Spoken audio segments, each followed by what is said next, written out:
దాత వివిధ ఔషధీన. ఈ యొక్క ధన్వంతరి ప్రార్థన మనకి ఏం తెలియజేస్తుందంటే,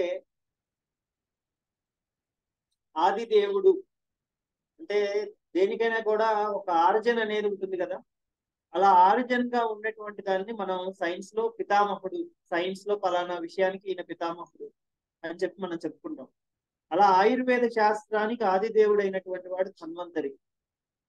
నమామి ధన్వంతరిం ఆదిదేవం సురాసురైర్ వందిత పాదపద్మం. సురులు అసురులు ఇద్దరికి కూడా వైద్యం అనేది, ఎవరికైనా ఆరోగ్య సమస్యలకు వైద్యం అనేది కామన్ పాయింట్. సో సురాసురైర్ వందిత పాదపద్మం, సురులు దేవతల చేత అటు అసురుల చేత ఆయన యొక్క పాదాలను నమస్కరించేవారు. దేనికని అంటే, లోకే జరారుభయ మృత్యునాశం, లోకంలో ఉండేటువంటి ఈ చరాచర జగత్తులో వచ్చేటువంటి రోగాలు ఏదైతే బాధని కలిగిస్తుందో దాన్ని రోగము అనేటువంటి పేరులో సంస్కృతంలో చెప్పడం జరిగింది. సో రుక్కు అనేది బాధ, సో దాని నుంచి వచ్చే పదము రోగము అని. సో ఆ విధంగా రోగాలని కలిగించేటువంటి ఇబ్బందులని తొలగించేటువంటి వాడు. జర అనేటువంటి ముసలితనం వల్ల కలిగేటువంటి రోగాలు, అదే విధంగా శారీరక మానసిక రోగాలు అని చెప్పి మనకి డిఫరెంట్ ఎటియలాజికల్ ఫ్యాక్టర్స్ ద్వారా, అంటే కారణాల ద్వారా మనకు కలిగేటువంటి వ్యాధుల గురించి చెప్పుకోవడం జరుగుతుంది. దాతారమీశం వివిధౌషధీనాం, వివిధ రకాలైనటువంటి ఔషధులు అంటే మనకి వనస్పతులు అని చెప్పి అంటాం. వనాల యందు లభించేటువంటి ఔషధ మూలికలు, వనమూలికలు. వాటిల్లో పుష్పాలు ఉంటాయి, ఫలాలు ఉంటాయి, బెరడు ఉంటుంది, ఆకులు ఉంటాయి, వేళ్ళు ఉంటాయి. ఈ విధంగా వివిధ రకాలైనటువంటి పంచ అంగాలతో కూడినటువంటి ఔషధాలు అనేవి మనం సేకరిస్తూ ఉంటాం. ఆ ఔషధాలతో చేసేటువంటి ట్రీట్మెంట్స్ ఏవైతే ఉన్నాయో వాటిని ఎలా వాడాలి, కషాయంగా వాడాలా, లేదంటే పౌడర్ గా వాడాలా, లేదంటే మసి చేసి ఆ మసిని మనం తేనెతో కానీ లేదంటే కనుక నెయ్యితో కానీ వాడాలా అనేటువంటి చికిత్సా విధానం ఏదైతే ఉందో, అటువంటి గొప్పదైనటువంటి ఆయుర్వేద చికిత్సా విధానాన్ని ఈ లోకానికి ఇచ్చినటువంటి ఓ ఆదిదేవుడా ధన్వంతరి, నీకు శిరస్సు వంచి నమస్కరిస్తున్నాను అని చెప్పి మనం ఈ క్లాసెస్ ని స్టార్ట్ చేసుకోవడం జరుగుతుంది. సో ఇది ఫస్ట్ క్లాస్ కాబట్టి కొంతమంది కొత్త వాళ్ళు ఉన్నారు కాబట్టి ఇవన్నీ విషయాలు డీటెయిల్ గా చెప్పడం జరుగుతుంది.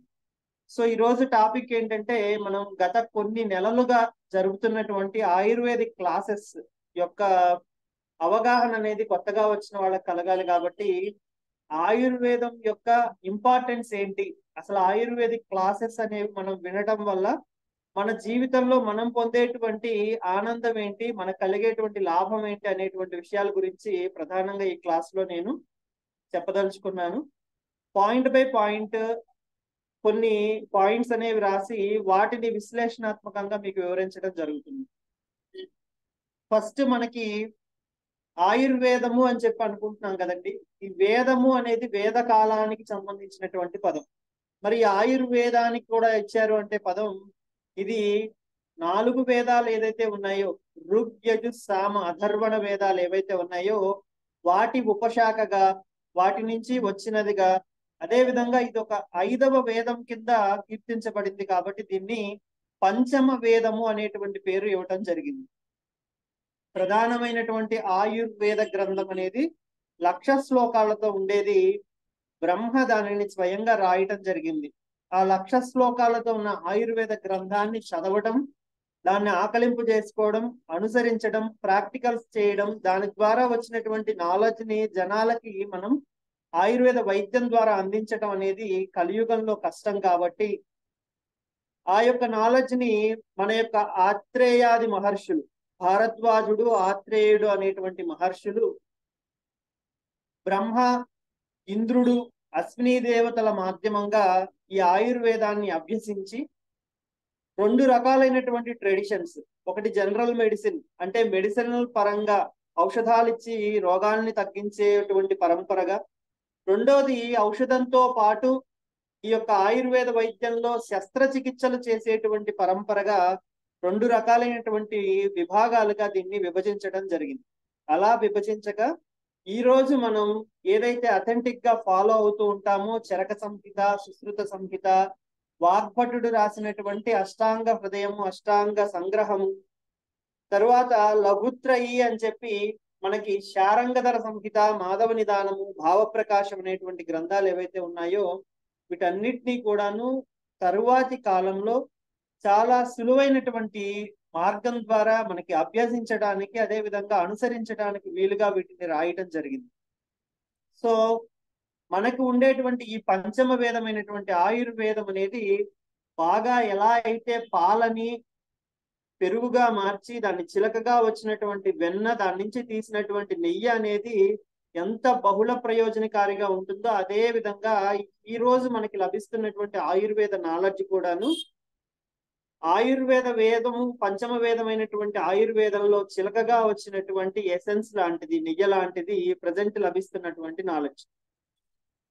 సో ఇది పంచమ వేదంగా ఆయుర్వేదానికి ఉండేటువంటి ఇంపార్టెన్స్. ఇంకా అసలు ఈ ఆయుర్వేదం వల్ల మనం ఏం తెలుసుకుంటాము అంటే, మనిషి అనేవాడు తాను ధర్మ, అర్థ, కామ, మోక్షాలనేటువంటి చతుర్విధ ఫల పురుషార్థాల కోసమే తాపత్రయం చెందుతాడు. అతను ఎటువంటి మతాన్ని, ఎటువంటి విశ్వాసాన్ని పొందినప్పటికీ ప్రతి మతము కూడాను, ప్రతి ఒక్క విశ్వాసం కూడాను ఒక ధర్మాన్ని కలిగి ఉంటుంది. తరువాత వాడు ఒక అర్థాన్ని సంపాదిస్తూ ఉంటాడు దానివల్ల. తనకి చెందినటువంటి ఆచారాల ప్రకారం కామాలని పొందుతాడు. కామము అంటే శరీర కోరికలు ఒకటే కాదండి, మానసిక, శారీరక. మనం అభివృద్ధి చెందటానికి కామి కాలేని వాడు మోక్షగామి కాలేడు అని చెప్పడం జరిగింది. సో కామము అంటే ఏంటంటే కేవలము సెక్స్ మాత్రమే కాదు. కామము అంటే మన యొక్క థాట్ ప్రాసెస్, కోరికలు, మనం విజయాన్ని సాధించటానికి విజయకాంక్ష అని ఏదైతే అంటామో అది కూడా ఒక కామమే. సో ఆ విధంగా ధర్మ, అర్థ, కామ, మోక్షము మన యొక్క విజయము. అక్కడ మనం పొందేటువంటి ఎంతో అభివృద్ధి చెందామనేటువంటి ఒక గర్వం, అదే విధంగా మనం పొందేటువంటి ఒక ఆనందం, ఆ ఆనందమయ స్థితినే మోక్షము అని చెప్పి అంటారు. దానిలో మనం అనుసరించేటువంటి మార్గాన్ని అనుసరించి మనకు కలిగేటువంటి సుఖ దుఃఖాలు అనేవి ఆధారపడి ఉంటాయి.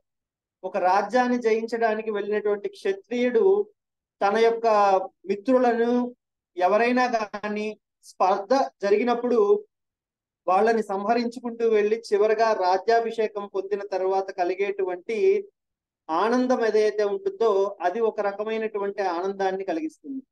మనకి మహాభారత కాలంలో చూసినట్లయితే పంచ పాండవులు ఉండి వాళ్ళ యొక్క 100 మంది సహోదరుల్ని, కౌరవుల్ని జయించి రాజ్యాభిషిక్తుడు అయిన తరువాత వాళ్ళు పొందినటువంటి ఒక రకమైనటువంటి వైరాగ్య భావం అనేది ఏదైతే ఉందో అది కూడా ఈ యొక్క ఆనందం యొక్క విలువల్ని తెలియజేస్తుంది. అదే విధంగా మనకి చాలా మంది యోగులు యోగ మార్గం ద్వారా శరీరాన్ని చాలించడానికి ప్రయత్నం చేస్తూ బాగా నిష్ట పొంది ముక్తి పొందడానికి ప్రయత్నం చేస్తూ ఉంటారు. వాళ్ళకి కావలసినటువంటి సాక్షాత్కారం జరిగినప్పుడు ఖచ్చితంగా వాళ్ళు పొందే ఆనందం వేరేగా ఉంటుంది. సో మనం ఎటువంటి కామాన్ని లోనవుతున్నామో అటువంటి యొక్క మోక్షాన్ని మనం పొందుతాము. సో కాబట్టి మనం ధర్మ, అర్థ, కామ, మోక్షాలు అనేవి పర్సన్ టు పర్సన్ అతని యొక్క ఐడియాలజీని బట్టి మారిపోతూ ఉంటాయి. రీబర్త్ కోరుకునే వాళ్ళకు ఒక రకంగా ఉంటే ప్యాటర్న్, ఇక రీబర్త్ లేకుండా కొన్నాళ్ల పాటు భగవంతుడితోనే ఉండే వాళ్ళకి, సుప్రీం గా ఉండే వాళ్ళకి ఒకలాగా ఉంటుంది థాట్ ప్రాసెస్. సో ఆ విధంగా మనిషి ఇంత ఇదిగా 4 లెవెల్స్ ని ట్రావెల్ చేయటానికి మనిషి అనేవాడు ముందు బతికి ఉండాలి. ఆ మనిషి మనుగడకి కారణమైనటువంటి వివిధ రకాలైనటువంటి విపత్తులు అనేవి రోగాల రూపంలో బాధిస్తూ ఉంటాయి.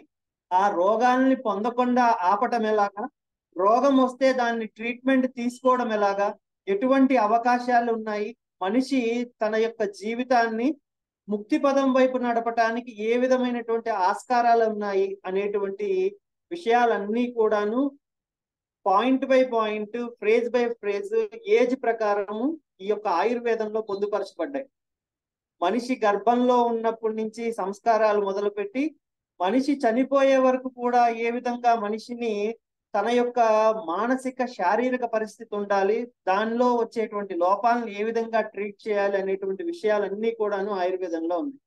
అందుకే దీన్ని ఒక మంచి జీవన విధానం కింద చెప్పొచ్చు. అంటే మనం ఏ విధంగా ఉండాలి, ఏ విధంగా మనం నిద్ర నుంచి మేలుకోవాలి, మళ్ళా నైట్ ఏ విధంగా పడుకోవాలి, ఈ విధంగా మనిషి ట్రావెల్ చేసేటువంటి దైనందిన చర్యలన్నీ కూడాను ఒక స్ట్రీమ్ లైన్ గా ప్యాటర్న్ గా ఉంటే గనక మనిషి ఏ విధంగా హ్యాపీగా లైఫ్ ని లీడ్ చేయగలుగుతాడు. ఈ హ్యాపీనెస్ అనేది చాలా అద్భుతమైనది. పంచవిధ కోశాలు అని చెప్పుకుంటాయి మనిషిలో. ఆనందమయ కోశము అనేది చాలా ఉన్నతమైనటువంటి పదవి. అటువంటి ఆనందమయ కోశం అనేది ఈ ఆయుర్వేద జీవన విధానాన్ని పొందేటువంటి ప్రతి ఒక్కరికి కూడాను చాలా సులువుగా ఇది కరతలామలకం అవుతుంది. ఇది ఆయుర్వేదంలో జీవన విధానంలో మార్పులు చేసుకోవడం వల్ల ఆయుర్వేదిక జీవన విధానాన్ని అనుసరించే వాళ్ళు పొందేటువంటి లాభాలు. నెక్స్ట్ ఆయుర్వేదం గురించి చెప్తూ వాగ్భటుడు అనేటువంటి ఋషి ఆయుర్వేదో అమృతానాం అని చెప్పారు. మనకి ఎలా అయితే వేదంలో సత్యం వద ధర్మం చర అని చెప్పి చిన్న నోట్స్ ఉంటాయి. అంటే ఏంటంటే సత్యాన్ని మాట్లాడాలి, ధర్మాన్ని అనుసరించాలి, సత్యాన్ని మాట్లాడాలి అని చెప్తారు కదా. ఆ సత్యాన్ని మాట్లాడటం వల్ల కలిగేటువంటి లాభం ఏంటనేది మాట్లాడేవాడికి తెలుస్తుంది. సత్యాన్ని మాట్లాడేవాడికి ఆ లాభం అంటే ఏంటో తెలుస్తుంది. ధర్మాన్ని అనుసరించే వాడికి లాభం అంటే ఏంటో తెలుస్తుంది. అలా ఆయుర్వేదం యొక్క సమ్మతిని పొంది ఆయుర్వేద మార్గంలో నడిచేటువంటి ప్రతి వ్యక్తి కూడాను అమృతం తాగినటువంటి దేవతలు ఏ విధంగా అయితే పూర్ణాయుష్మంతులై శక్తిమంతులై ఉంటారో ఆ విధంగా కలియుగంలో 100 సంవత్సరాలు జీవించడానికి జీవేమ శరదశతం వందామ శరదశతం అని చెప్పి 100 ఏళ్లు జీవించటానికి మనిషి తన యొక్క అర్హతని నిరూపించుకోవడానికి అత్యంత సులువైన మార్గం ఏదన్నా ఉంది అంటే అది ఆయుర్వేద వైద్యము. సో అందుకనే ఆయన వాగ్భటుడు ఆయుర్వేదో అమృతానాం అనేటువంటి పదాన్ని వాడారు. నెక్స్ట్ వచ్చేసి ఈ ఆయుర్వేదం గురించి ఇంతసేపు మనం బాగా చెప్పుకుంటున్నాము. అసలు దీనిలో ఎటువంటివి ఉన్నాయి అనేది మనం చూసినట్లయితే ముఖ్యంగా ప్రధానంగా దీనిలో అష్ట అంగాలు అనేవి ఉన్నాయి. కాయ బాల గ్రహోర్ధ్వాంగ శల్యదంష్ట్ర జరావృష అని.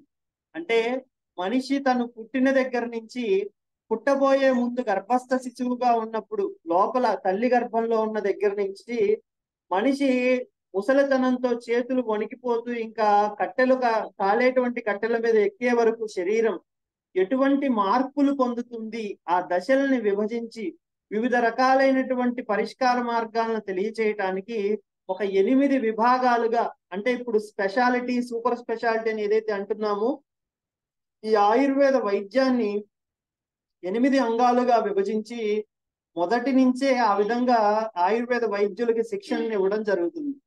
సో దీనివల్ల ఏంటి మనకి తెలుసుకోదగినటువంటి విషయం ఏంటి అంటే మనం జ్వరాన్ని రిపీటెడ్ గా పొందుతూ ఉంటాం, సైనస్ సమస్యని రిపీటెడ్ గా పొందుతూ ఉంటాం, ఫ్యామిలీ పరంగా క్యాన్సర్ అనేది 1 by 1 వస్తూ ఉంటుంది, హార్ట్ అటాక్స్ అనేవి 1 by 1 వస్తూ ఉంటాయి, కిడ్నీ ప్రాబ్లమ్స్ అనేవి ఫ్యామిలీ పరంగా వస్తూ ఉంటాయి.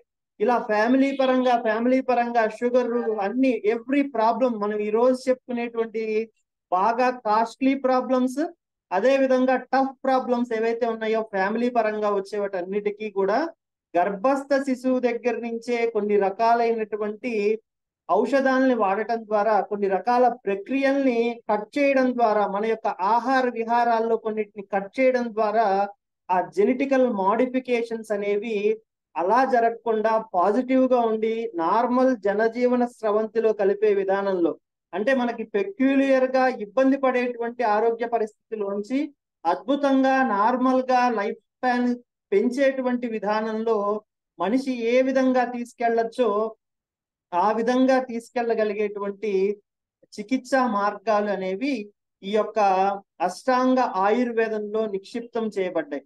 సో కాబట్టి ఆయుర్వేదం అంటే మనకి ఈ రోజు టీవీల్లో ఎక్కడెక్కడో చిన్న చిన్న బిట్స్ కింద జీలకర్ర వాడండి మీకు గర్భాశయంలో ఉన్న ప్రాబ్లమ్స్ పోతాయి, ధనియాలు వాడండి మీకు ఉన్నటువంటి కొలెస్ట్రాల్ పోతుంది, మెంతులు వాడండి షుగర్ ఇక మళ్ళా కనపడదు, ఈ మొక్క వాడిన వాడికి అసలు తిరిగే ఉండదు, ఇటువంటివన్నీ చూసి ఏదో కొంచెం వెరైటీగా ఉంది, బేసిక్స్ చాలా డిఫరెంట్ గా ఉన్నాయి. అసలు ఏముంటుందో ఏమోలే అన్నట్టు ఒక చిన్న చూపు అనేది ఆయుర్వేదం మీద పడుతుంది.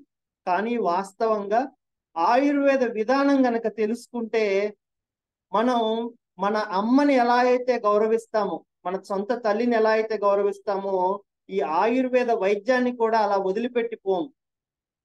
కానీ దీని గురించినటువంటి అవగాహన కల్పించేటువంటి వ్యక్తులు, అదే విధంగా అనుసరించి పాటించి దాన్ని బయటికి చెప్పేటువంటి వ్యక్తులు నంబర్ తగ్గింది. దానిలో ఎటువంటి సందేహం లేదు. దీన్ని కమర్షియలైజ్ ఆస్పెక్ట్ వైపు తీసుకెళ్లిపోతూ ఉన్నారు. సో ఈ విధంగా నంబర్ ఆఫ్ వీడియోస్, దాని రేటింగ్స్ ఈ విధంగా వెళ్ళిపోతుంది తప్ప అసలు ఆయుర్వేదంలో ఏం చెప్పారు? చాలా సులువుగా చెప్పారు ప్రతిదీ. పెరుగు తినకూడదు ఒక ఏజ్ దాటిన తర్వాత అని చెప్పారు. ఎందుకు చెప్పారు? పెరుగు తింటే రక్తనాళాల లోపల బ్లాకేజెస్ అనేవి తొందరగా ఏర్పడతాయి. కొలెస్ట్రాల్ అధికంగా ఉండే వాళ్ళకి ఇంకొంచెం తొందరగా కొలెస్ట్రాల్ అనేది అధికం అవుతుంది.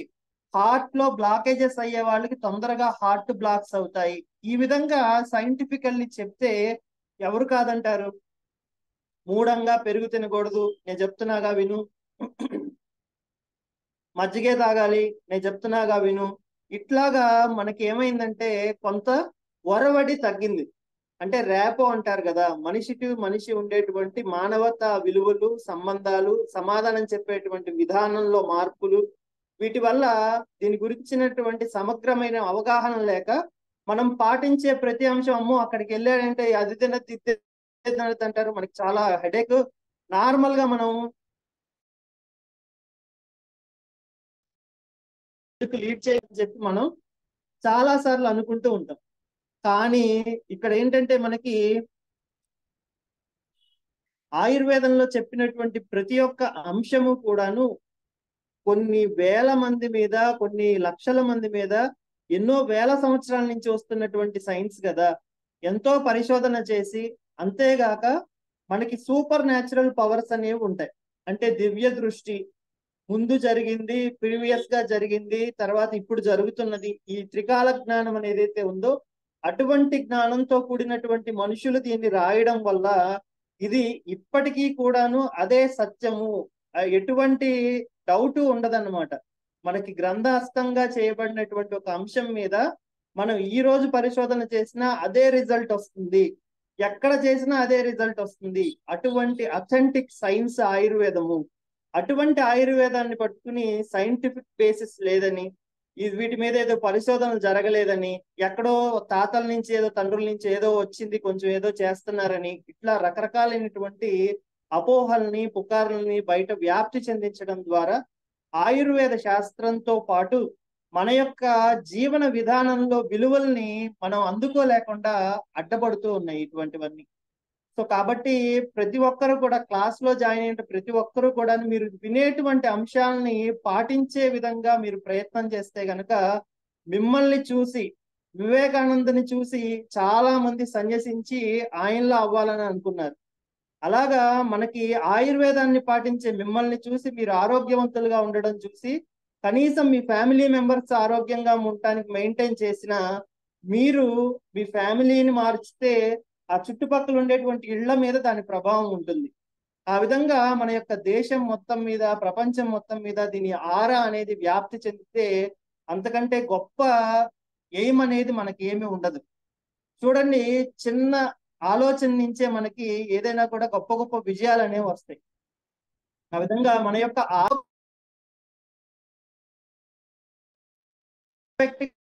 మనం మెయింటైన్ చేసుకోగలిగితే గనక మన యొక్క లైఫ్ అనేవి మనం పర్ఫెక్ట్ లైన్ అండ్ లెంత్ లో అనుభవించగలుగుతాము. అటువంటి అష్టాంగ ఆయుర్వేదం అనేది ఒక మంచి అద్భుతమైనటువంటి గొప్ప శక్తిని మనకి నింపుతూ ఉంటుంది నిత్యం మనం ఆచరించేటువంటి వాళ్ళ లైఫ్స్ లో. తరువాత ఆయుర్వేదం అనగానే చాలా మందికి ఏంటంటే కేరళ పంచకర్మలు, ఈ పంచకర్మలు చేసుకుంటే బాడీ అనేది బాగా అభివృద్ధి చెందుతుంది, ఇబ్బంది లేకుండా ఉంటుంది, దీనికి ఏమన్నా పంచకర్మ ఉందా అని చెప్పి వైద్యుల్ని అప్రోచ్ అవుతూ ఉంటారు. వాస్తవంగా ఈ పంచకర్మలు అనేటువంటి ప్రొసీజర్స్ ని ఎప్పుడు చేస్తారు అనేది మీకు ఒక అవగాహన.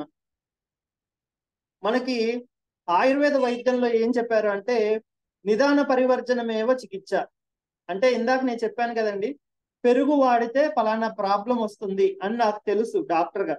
ఆ ప్రాబ్లం ని మీతో చెప్పినప్పుడు మీరు దాన్ని అనుసరించారు.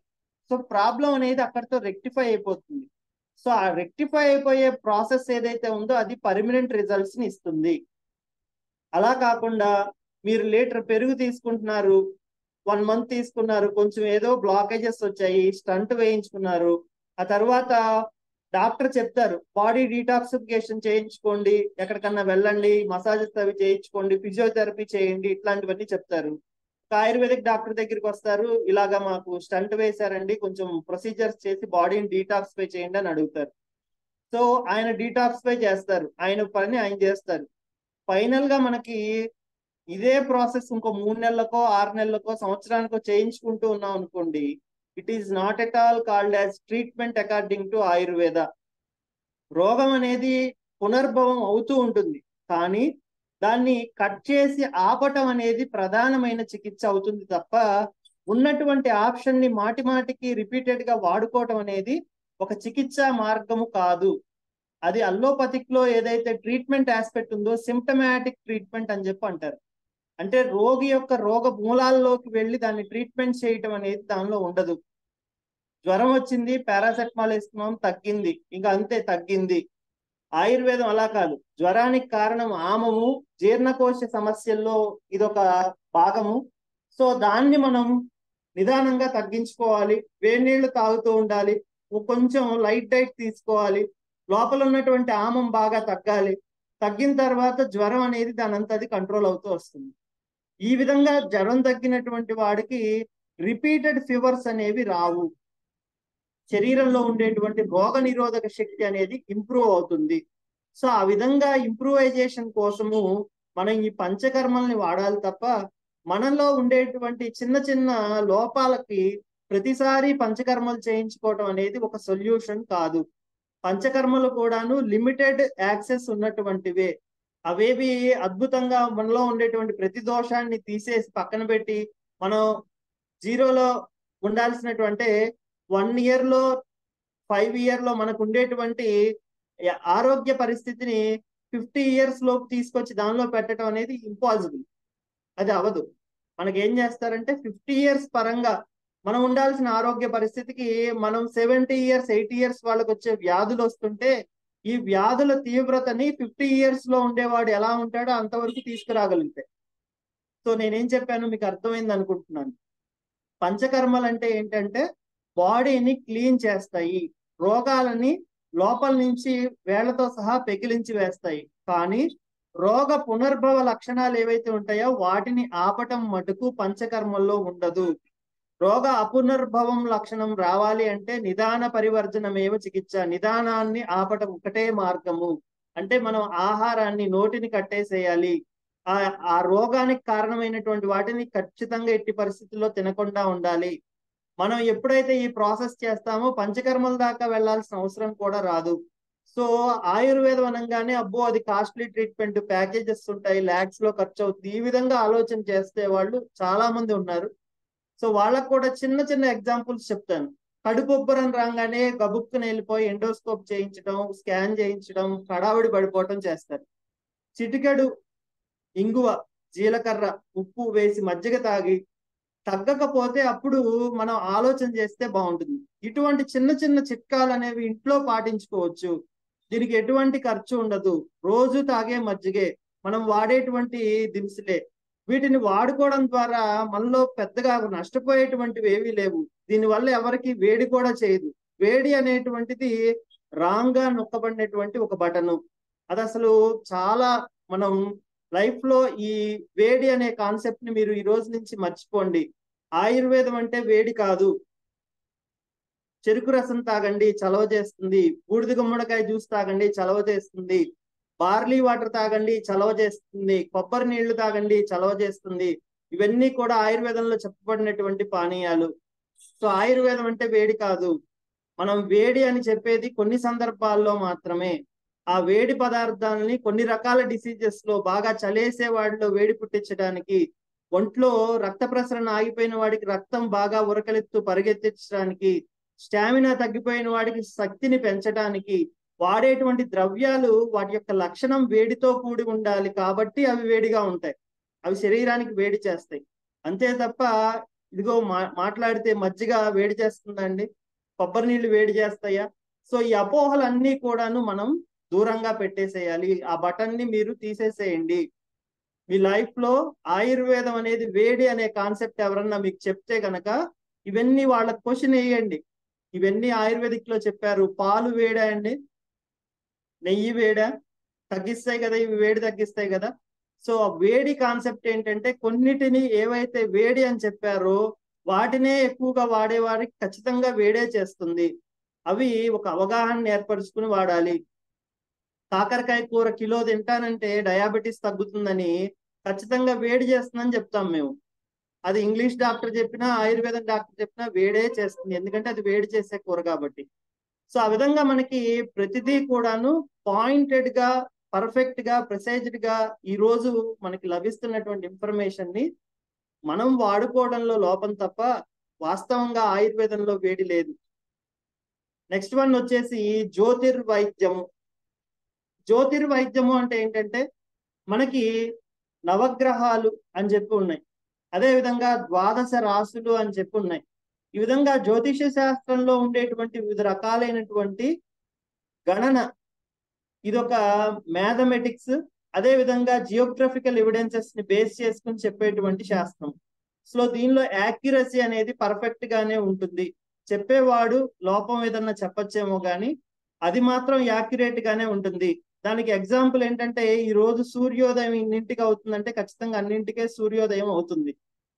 సో అలాగే గ్రహణం ఈ టైంకి పడుతుందంటే ఆ టైంకే గ్రహణం పడుతుంది. సో చెప్పేవాడు పర్ఫెక్ట్ గానే చెప్తున్నాడు. కానీ ఈ మధ్యలో అరకొర నాలెడ్జ్ తో చెప్పేటువంటి వాళ్ళు చెప్పే ప్రిడిక్షన్స్ ని బేస్ చేసుకుని అదేదో సైన్స్ కాదు, అదేదో పుక్కిటి పురాణం అనుకుంటే మటుకు మీరు ఒక మంచిది ఆయుర్వేద వైద్యం లాంటి ఒక మంచి శాస్త్రాన్ని అవమానించిన వాళ్ళు అవుతారు. కాబట్టి అటువంటి గొప్ప సైన్స్ ప్రకారము ఏ విధంగా అయితే మనకి గ్రహణం వస్తుందన్నారో ఆ విధంగానే శరీరంలో ఈ గ్రహ దశ, ఈ పాయింట్ ఆఫ్ టైంలో ఒక బాడీ ఈ సమయంలో పుట్టినటువంటి శరీరంతో కలిగిన మనిషికి ఈ డిసీజ్ వచ్చే ఛాన్స్ ఉంది అంటే ఖచ్చితంగా వచ్చి తీరుతుంది.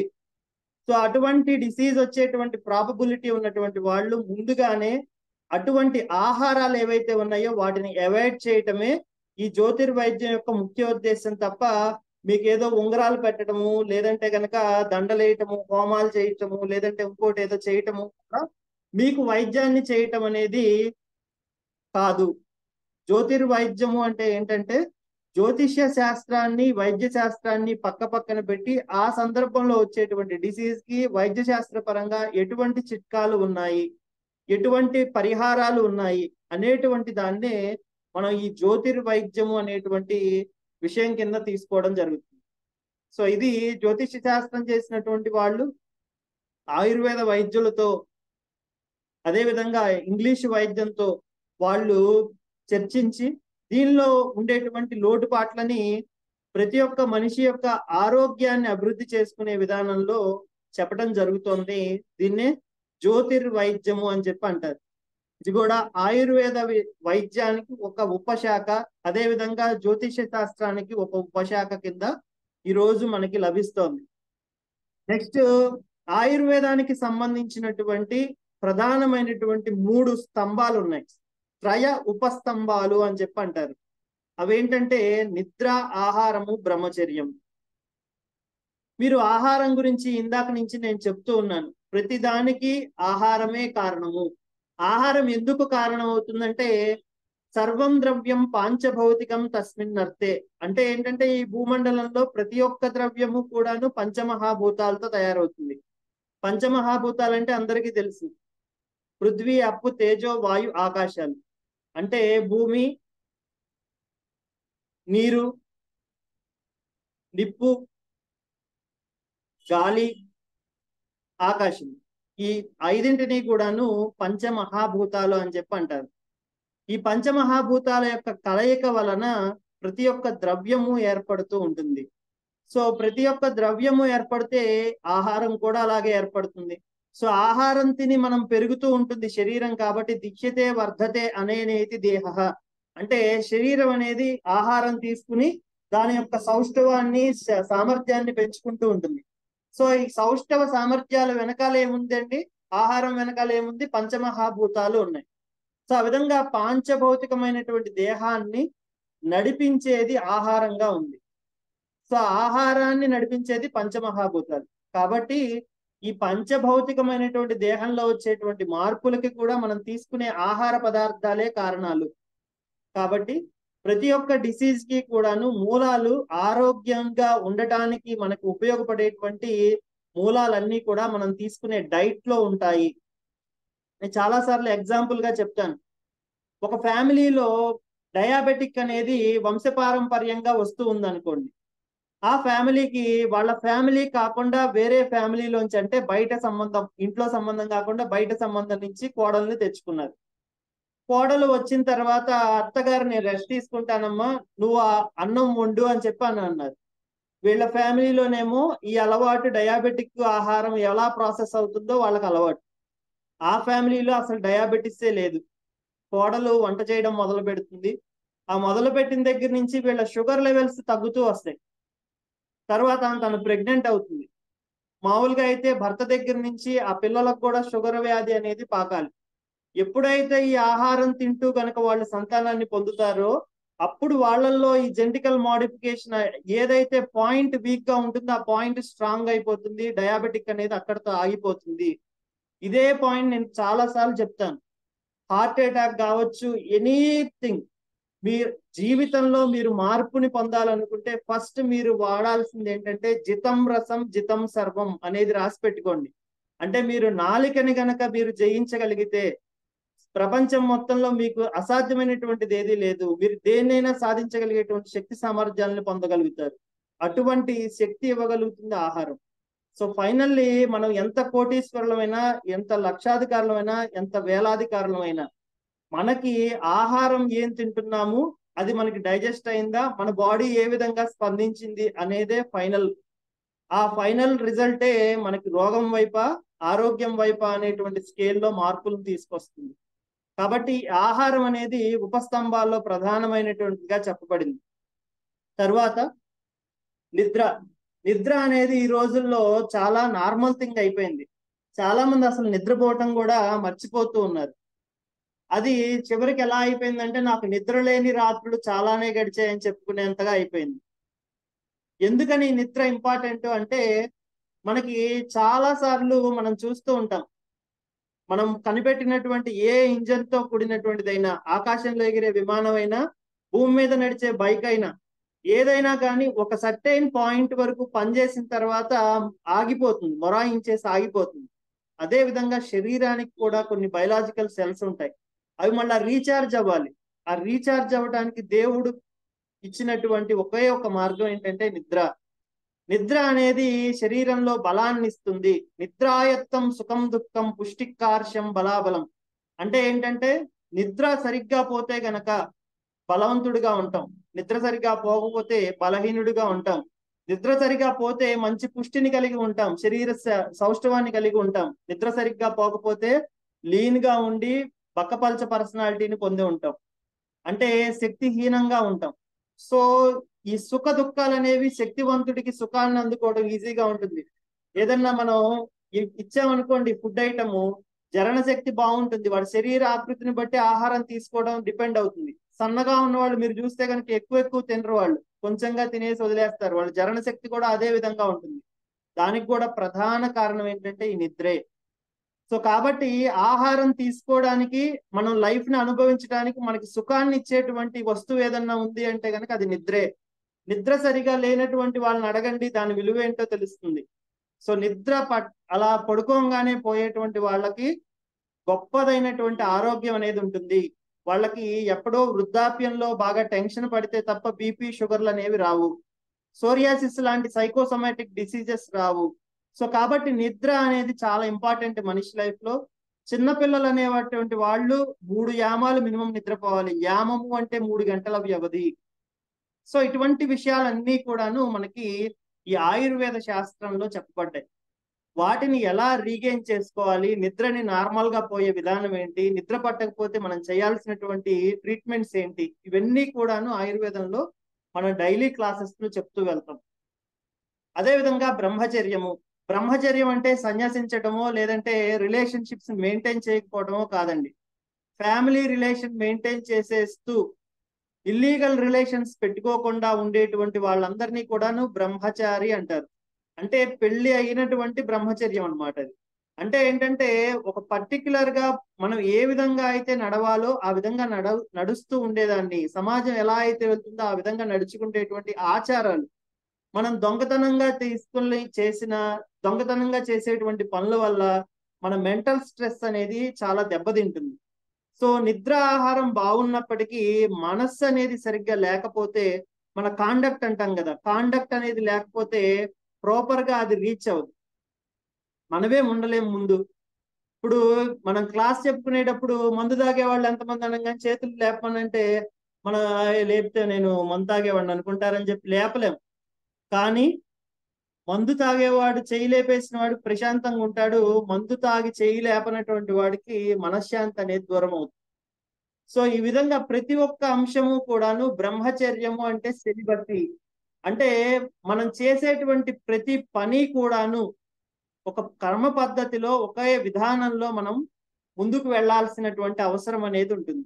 ఆ విధంగా ఏ విధమైనటువంటి విధానంలో మనం ముందుకు వెళ్ళాలో ఆ విధంగా వెళ్ళటాన్నే బ్రహ్మచర్యాన్ని అనుసరించటం అంటారు తప్ప మనం అనుకునేటువంటి ఇల్లీగల్ రిలేషన్షిప్స్ గురించి చెప్పేటువంటి శాస్త్రం కాదండి. బ్రహ్మచర్యం అంటే కాండక్ట్, ఒక క్రమ పద్ధతిలో క్రమశిక్షణగా మనం వెలగటం అనేదాన్ని బ్రహ్మచర్యము అని చెప్పి అంటారు. ఈ విధంగా ఉండేటువంటి ఆయుర్వేదిక్ నాలెడ్జ్ లో త్రిదోషాలు వాతపిత్త కఫాలు, త్రిగుణాలు సత్వరజస్తమో గుణాలు, త్రిదండాలు సత్వం ఆత్మ శరీరంచ త్రయమేత త్రిదండవత్. అంటే ఆయుర్వేదము మనస్సు, ఆత్మ, శరీరం ఈ మూడు డైమెన్షన్స్ ని ఒకే కోవ కింద, ఒకే త్రిశూలంలో ఎలా అయితే ఒక కాడ మీద మూడు కోణాలు ఉంటాయో అదే విధంగా మనిషి యొక్క జీవితంలో కూడా ఈ మూడు కలిసే ఉంటాయి. మనకి మనిషి మనస్సు బాగోపోయినా ఆత్మ అండ్ శరీరానికి శాంతి ఉండదు. ఆత్మ అనేది మిస్ అయితే మనస్సు శరీరం అక్కడే ఉంటాయి, మనిషి చనిపోయిన వాడు అంటారు. శరీరం బాగోపోతే ఆత్మకి మనస్సుకి రెండింటికి గ్లాని కలుగుతుంది. సో కాబట్టి ఏ మూడిట్లో ఒకదానికి ఇబ్బంది కలిగినా మిగిలిన రెండు కూడాను అస్తిత్వాన్ని కోల్పోతాయి. కాబట్టి మనిషి యొక్క లైఫ్ లో ఈ త్రిదండాలు అనేవి చాలా ఇంపార్టెంట్. ఆ త్రిదండాలు మనిషి యొక్క మనస్సుని, ఆత్మని, అదే విధంగా శరీరాన్ని మూడింటిని కూడాను కన్సిడరేషన్ చేసుకుని ట్రీట్మెంట్స్ ఇవ్వటం అనేది ఆయుర్వేదిక్ లో ఉన్నటువంటి బేసిక్ ప్రిన్సిపల్స్ లో ఒకటి. కాబట్టే దీన్ని హోలిస్టిక్ లైఫ్ సైన్స్ అని చెప్పి అంటారు.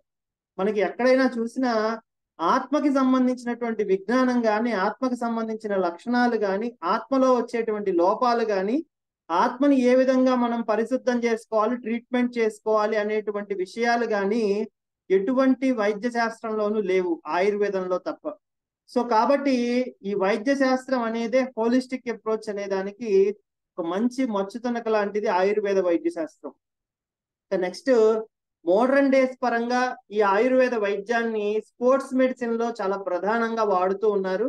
ఇందాక నేను చెప్పినట్టు పంచకర్మ ట్రీట్మెంట్ లో పూర్వకర్మలైనటువంటి స్నేహస్వేదాలు అనేటువంటివి, అదే విధంగా రసాయన ట్రీట్మెంట్స్ ఉంటాయి. అంటే బాడీలో ఉండేటువంటి పర్టికులర్ ఆర్గాన్స్ కి, పర్టికులర్ మజిల్స్ కి స్టామినా, స్ట్రెంగ్త్ అందించేటువంటివి. ఆ విధంగా ఉండేటువంటి ట్రీట్మెంట్స్ ని ఎవరైతే నీడీలో ఉన్నారో వాళ్ళకి ఎటువంటి డోపింగ్, ఎటువంటి స్టెరాయిడ్స్, ఎటువంటి మార్ఫింగ్ టెస్టులకి దొరకకుండా నార్మల్ గా వాడుకునేటువంటి మందులు ఇవి ప్రపంచంలో ఏ దేశము కూడాను అశ్వగంధ ఇటువంటి మందులను వాడటానికి బ్యాన్ చేయలేదు.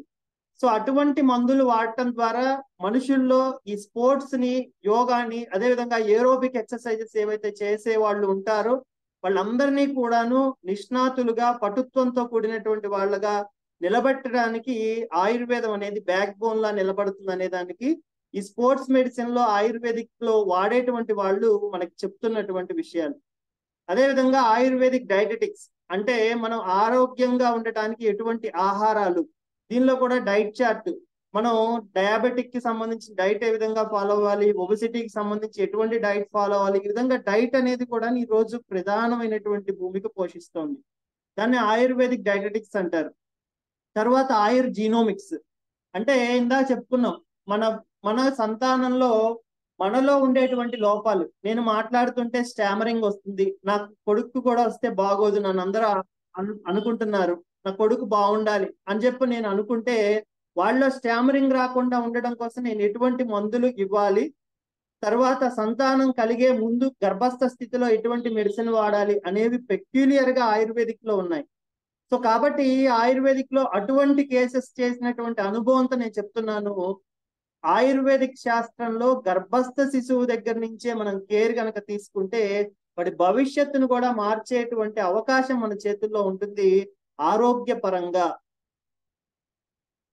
నెక్స్ట్, ఆయుర్వేదం అనేది అజరామరమైనటువంటి, ఎన్నో వేల సంవత్సరాల క్రితం చెప్పినటువంటి సూత్రము ఈ రోజుకి అదే సూత్రాన్ని అనుసరిస్తే అదే రిజల్ట్ అనేది వస్తుంది. సో ఇది అజరామరం అనేటువంటి పదం ఆయుర్వేదానికి వర్తిస్తుంది. తరువాత సంజీవని లాంటి, మనం చూసినట్లయితే హనుమంతుడు ఏ విధంగా అయితే సంజీవని పర్వతాన్ని తీసుకురావడం ద్వారా రామాయణ కాలంలో యుద్ధంలో ఘోరంగా ఓడించబడినటువంటి వానరసేన, రామలక్ష్మణుడు వీళ్ళందరూ కూడాను మళ్ళా తిరిగి యుద్ధాన్ని చేసి యుద్ధాన్ని జయించేటువంటి వాళ్ళుగా మారగలిగారు. సో అదే విధంగా కోవిడ్ లాంటి మహమ్మారుల్ని తరిమేయడానికి, మళ్ళా మనం తిరిగి నిలబడటానికి ఆయుర్వేదం అనేది మరొకసారి కోవిడ్ టైంలో మనందరికీ కూడాను సంజీవనిలా పనిచేసింది. ఇది మీ అందరికీ తెలుసు. నెక్స్ట్ వచ్చేసి రసశాస్త్రము, ఆల్కెమీ అని చెప్పి అంటారు. దీన్ని సిద్ధ నాగార్జునుడు అని చెప్పి మన దగ్గరే ఇక్కడ నాగార్జున సాగర్ ప్రాజెక్టు పరిసర ప్రాంతాల్లో ఉండేటువంటి ఒక గొప్ప ఆల్కెమిస్ట్ సిద్ధ నాగార్జునుడు అనేటువంటి ఆయన చెప్పడం జరిగింది. దీన్నే రసశాస్త్రము అంటారు. ఆయన చెప్పిన ఒకే ఒక్క పదం ఏంటంటే సిద్ధేరసే కరిష్యామి నిర్దారిద్ర్యమిదం జగత్. అంటే రసశాస్త్రంలో గనక సిద్ధిని సాధిస్తే, అంటే రససిద్ధులు అనేవి పొందగలిగితే ఈ చరాచర సృష్టిలో దారిద్ర్యం అనే దాన్ని నేను నిర్మూలించగలుగుతాను అని చెప్పి చెప్పడం జరిగింది. సో రసశాస్త్రానికి అంత ఇంపార్టెన్స్ ఉంది. ఈ రోజుకి కూడాను ఈయన వాడినటువంటి పద్ధతులే కొన్ని జషదము అంటే జింక్ ఇట్లాంటివన్నీ కూడా ఎక్స్ట్రాక్షన్ కి పెద్ద పెద్ద ఫ్యాక్టరీస్ లో వాటిలో ఫాలో అవటం జరుగుతోంది. సో మోడర్న్ ఆల్కమీకి ఈయన వేసినటువంటి బీజాలే ప్రధానమైనటువంటి సూత్రాలుగా ఈ రోజుకి వాడుతూ ఉన్నారు. సో నెక్స్ట్ వచ్చేసి నిర్మాణ శాస్త్రము, ఒక గృహాన్ని ఏ విధంగా నిర్మించుకోవాలి, ఎటువైపు నుంచి వచ్చేటువంటి గాలి మనకు మంచిది, ఎటువైపు నుంచి సూర్యకిరణాలు ఏ టైంలో మనకు ఇంట్లో పడితే మంచిది, ఇటువంటివన్నీ కూడాను ఆయుర్వేద శాస్త్రంలో తూచ తప్పకుండా పాటించారు. ముఖ్యంగా ఏంటంటే మనకి ఈ సూర్యకిరణాలు దేవుడి విగ్రహం మీద పడటం అనేటువంటి కాన్సెప్ట్ లో చాలా రకాలైనటువంటి రిఫరెన్సెస్ అనేవి మనకి ఆన్లైన్ లో కనబడుతూ ఉంటాయి. ఇదివరకు కాలంలో ఆయుర్వేద వైద్యాన్ని బోధించేటువంటిది దేవాలయాల్లోనే.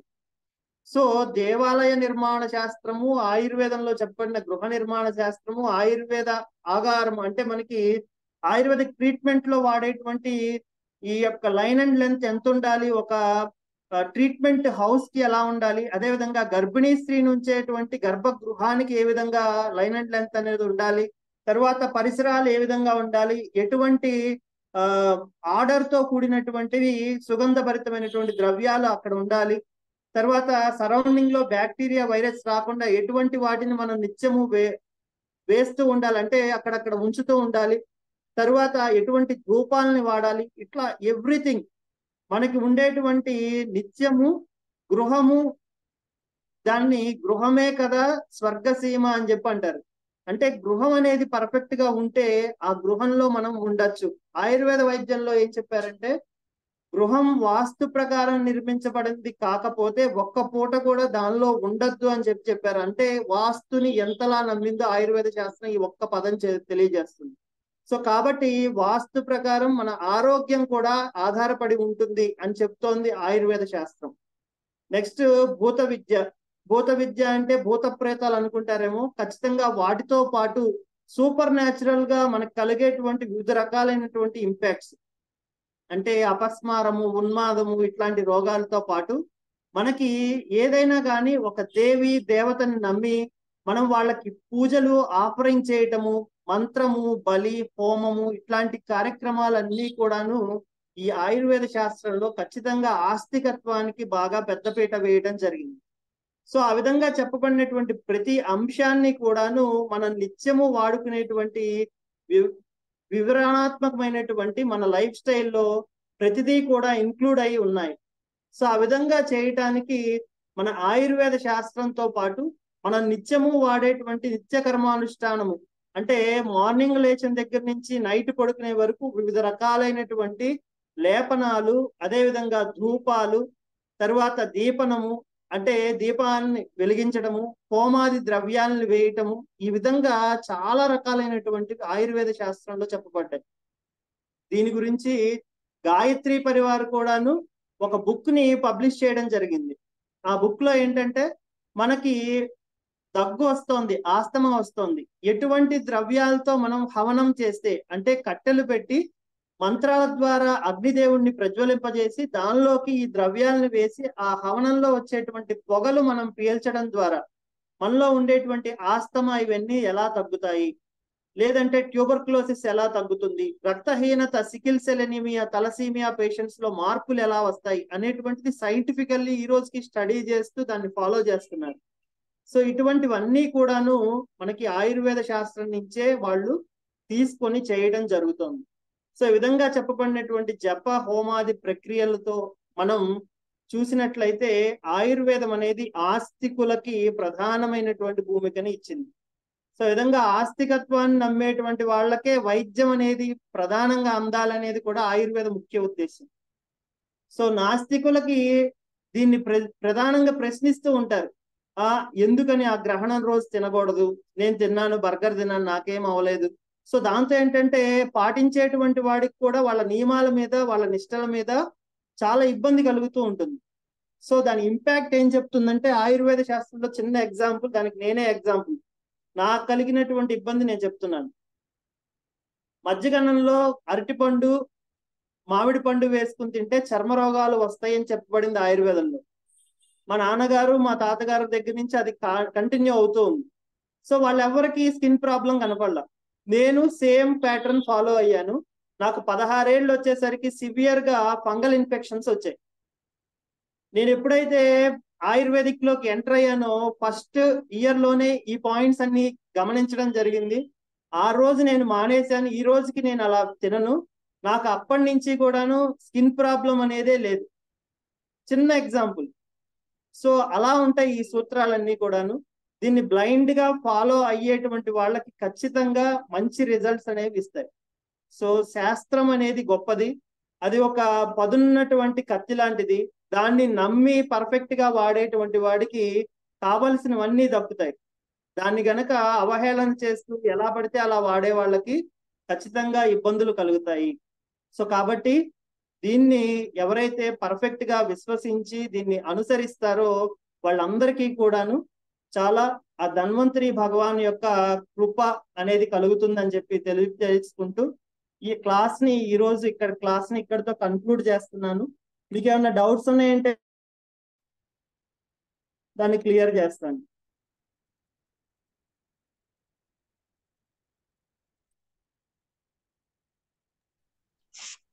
సార్ సునీత గారు చెప్పండి.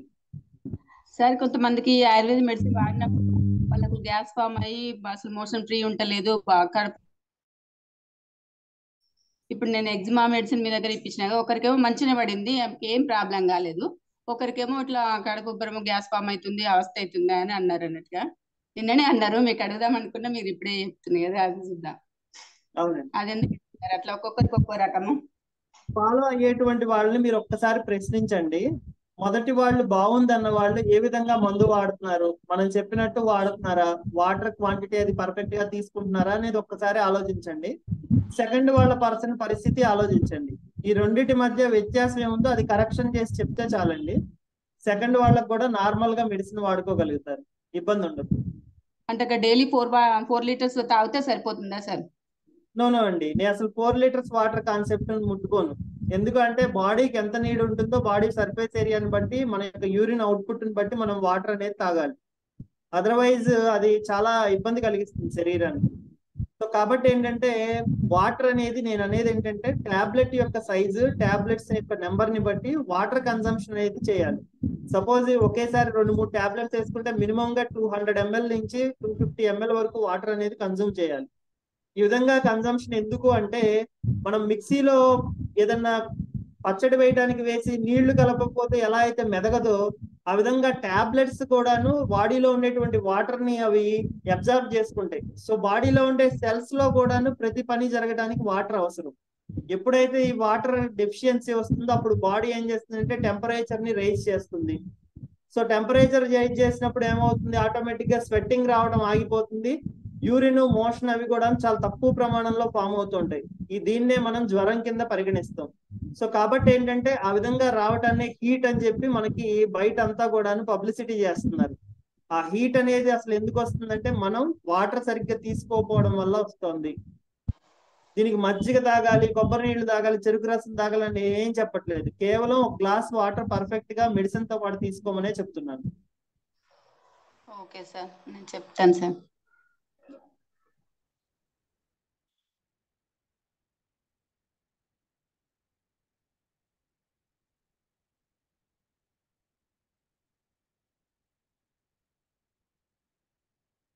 ఇంకెవరికైనా డౌట్స్ ఉన్నాయండి?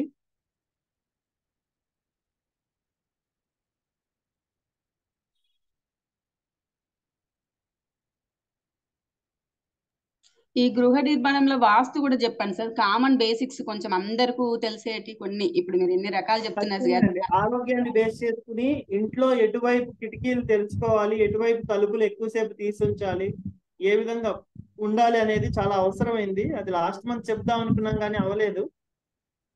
ఈ మంత్ నేను చెప్తానండి, ఖచ్చితంగా అది కవర్ చేస్తాను. Okay sir.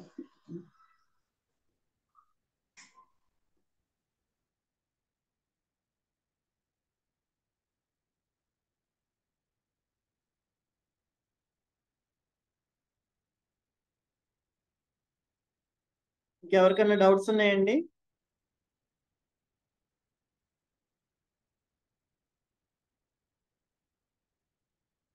ఓకేనండి, ఈ రోజు క్లాస్ ఇక్కడితో కన్క్లూడ్ చేస్తున్నాను.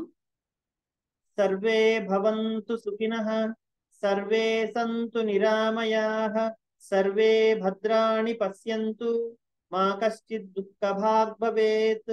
ఓం శాంతి శాంతి శాంతి.